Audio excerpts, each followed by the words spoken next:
It is only fitting for a university that sits upon a hill overlooking the largest ocean in the world to have an amphibious mascot like a sea lion because they dominate whatever terrain they find themselves on. But today a new challenge presents itself to the creature, not from above, but from a beast who is the king of its own domain. It will look you in the eyes as it moves in for the kill. Even though this lion is still young, it is not to be taken lightly. Today, the Sea Lions must take a trip to the Lion's Den here at Dean Harvey Field. It's Point Loma, it's Vanguard, ready to get going on a 4-game series. Welcome to beautiful Costa Mesa, California. I am JJ Johnson alongside my partner, Xander Zubiati. Zubi, when the schedule dropped, this was the first series that we circled, certainly. The national runner-ups from a season ago in Point Loma, early tough test for Vanguard. Do the Lions have a big enough roar in them to take down the ever-dangerous Point Loma Nazarene University? We will see on the other side. It's first pitch coming up. It is an absolutely gorgeous day for baseball. 70 degrees, just a hint of wind. And boy, we could not ask for anything more. It is finally here. The big dogs have come to down. 7th-ranked Point Loma. They dropped a couple spots in the rankings, Zubi, after a couple of losses. We'll talk about that in just a moment. Vanguard, you got to feel like the nerves have to be present for this Vanguard side, although the Concordia series that they're coming off the heels of, maybe it instilled some confidence in them. It was definitely a dominant series for the Good day for Vanguard. Both teams coming in with a 7-3 record, 3-1 in conference after Point Loma snagged their series against Biola a weekend ago. Teams coming in off of 3 days of rest. 1-0 as the first pitch from Spencer Edmondson goes wide of the mark. Defensively for Vanguard, Angel Perez, we'll get to him in just a moment. He's going to be catching in place of Abe Hernandez. Down and away for Edmondson once again. Gallegos hanging out at first base. Maz and Buxton still rocking the middle infield. Evan Avitia over at third, left to right in the outfield. Per usual, Shiggy, Davis, and Slycart. Cordy series, his first career home run. Arriaga takes the knees. Edmondson's back in the zone on a 2-1. Let's go ahead and meet the righty for Vanguard, making his 4th start of the season. That is arguably his best outing against Concordia last week in the Saturday start here at home. Edmondson taking a long time, now kicks and fires, 2-1.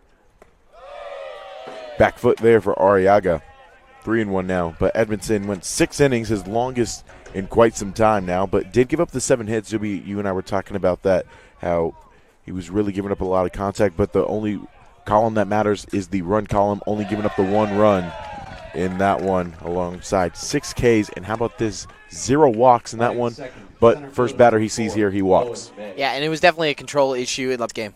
You know, Zubi, something that's worth noting is this top of the first has actually been a big problem for almost every single Vanguard pitcher so far this season. Obviously, you mentioned they were doing a lot of 1-run ball. Most of the runs that they've given up have come in the early parts of this game through the first 6 outs. Yeah, Edmondson's last affair gave up a home run in the first innings, and then after that, locked in. They've been able to rebound very nicely after those rough starts. I mean, think about Jesus Barreto, who gave up a home run as well, and then rebounded to pitch the next 3 innings of really good ball for him. He's been impressive, but all three of our 4 starters, sub-2 ERA so far. One of the returners for this Sea Lion side. Oh, check it on the runner. Close call there. Arriaga gets back safely. On May, a season ago, was one of 6 hitters for this Point Loma side. That was over 300 in the batting average department. Only 2 of them are returning this year. Runners on the move. The throw from Perez. In time! An early test here for Angel Perez, who's getting the start in place of Abe Hernandez. 9 for 9 in stolen bases. Yeah, this is a very aggressive Point Loma side on the base paths. Breaking ball broke a little bit too early there. Good eye there from May. He takes in his across the plate. Let's go ahead and look at Angel Perez, Zubi, because he's getting his first start in a 9-inning contest. He's started the 7-inning games for the most part. It's a walk drawn, so the duck is right back on the pond. And you just talked about how prolific he is at swiping them in Mr. May. It's going to bring up Entrican. But Angel Perez, the injury to Abe Hernandez, we don't know how long he's going to be out for. He was plunked by a pitch in the Concordia series. I would say an emergency catcher, but not entirely sure with Kip Famularo. Kip Famularo, the utility man, has experience there.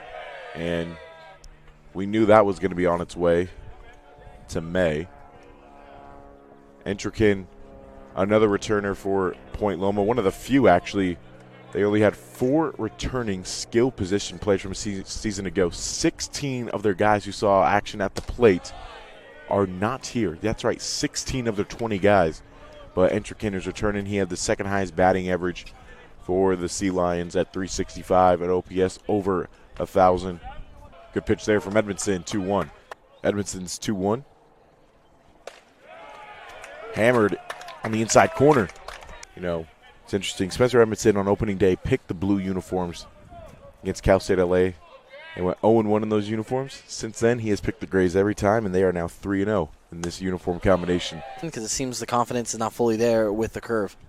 Well, you got to think, you don't want to leave anything hanging over the plate against this Point Loma side. They were dangerous in the box a season ago in terms of going yard. They had the most home runs in the conference by far, at 15 more than Westmont, who had 61. Point Loma went yard 76 times.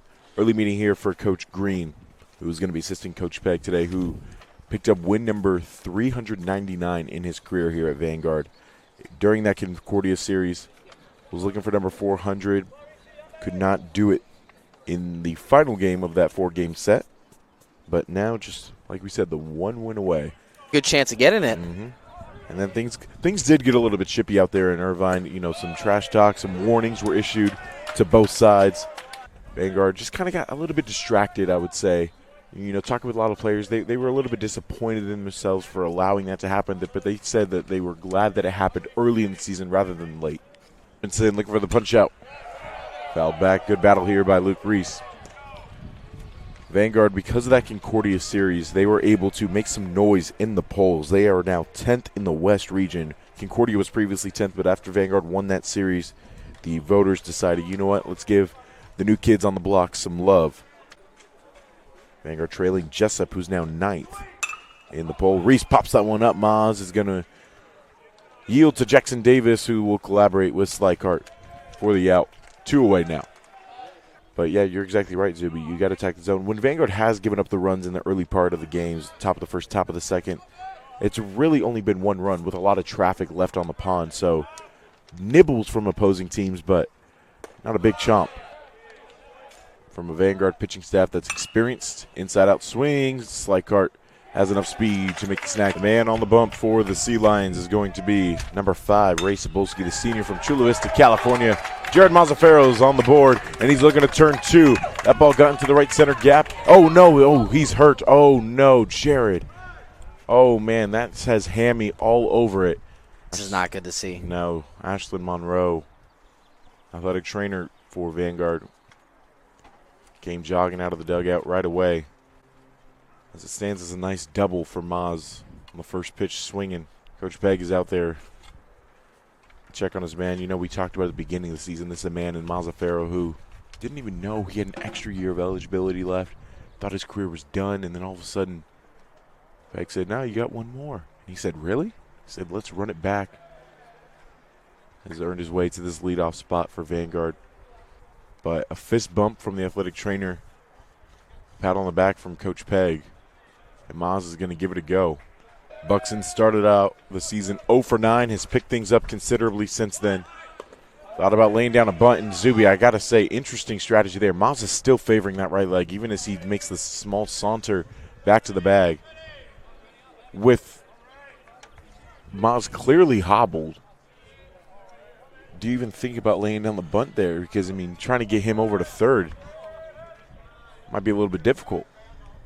Bucks in. Pops it out of play. 1-2. Defensively for Point Loma, the battery mate, Bernath. The hot corner, man, will yield to the aforementioned Bernath. It gets through the side, and Maz is hobbling his way to third. Yeah, this is going to be very, very difficult. Coach Fuchs just said, get a runner for him moving. Yeah, he had nothing there. And Maz is appreciating the fact that he cannot run.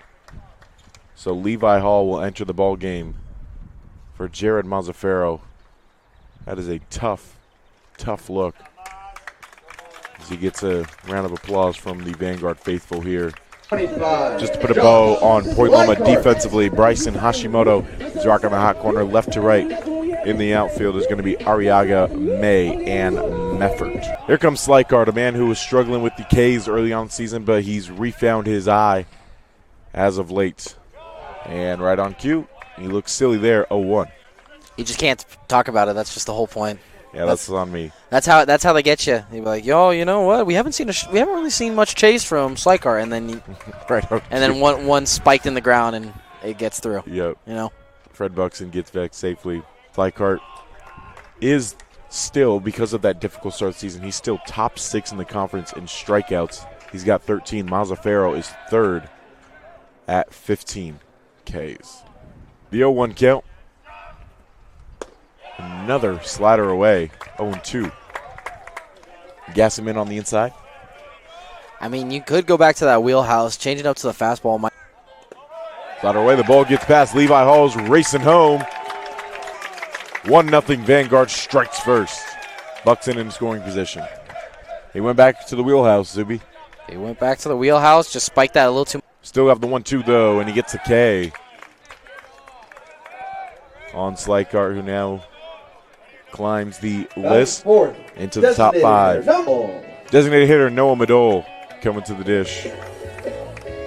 This man in Madole, who was very good a season ago, has had a weird start to the campaign. He's still second on the team in batting average at 351, but that Cedarville series was not the best for him. Swinging for the fences there as the outer half continues to be pounded. Cedarville series was 0 for 11, rebounded nicely in the Concordia series, getting 7 knocks across the first 3 games, including a 3 for 5 afternoon and a 3 for 4 before finishing it up 0 for 3. Also responsible for the first home run in the Division II era for Vanguard University, Ray Cebulski. Oh, man, that slider is working for him away. Yeah, it's definitely a filthy pitch for Cebulski. Yeah, the game that earned him that accolade was the game against Biola back on Saturday. Went 7 innings there, 2 hits, 8 Ks, no walks, no earned runs for Cebulski, who comes in with a 2.08 ERA. Gallegos, the lefty bat, swings empty there, 0-1. And the reason he stayed in that game for so long, he also kept his pitch count low, only threw 84 pitches through 7 innings, so he definitely could have got a lot more.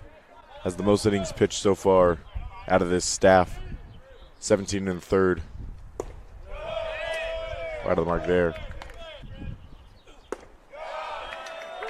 Gallegos has no clue right now. For Cebulski, 18 Ks to just 3 walks. Those 18 Ks are leading the clubhouse. 2-2. Outer half. Goodness me. Striking out the side. 3 Ks in the first inning. But it is the 1 run coming across on the wild pitch. Jared Mazzaferro exits due to injury. Back in a moment on the Vanguard Sports Network.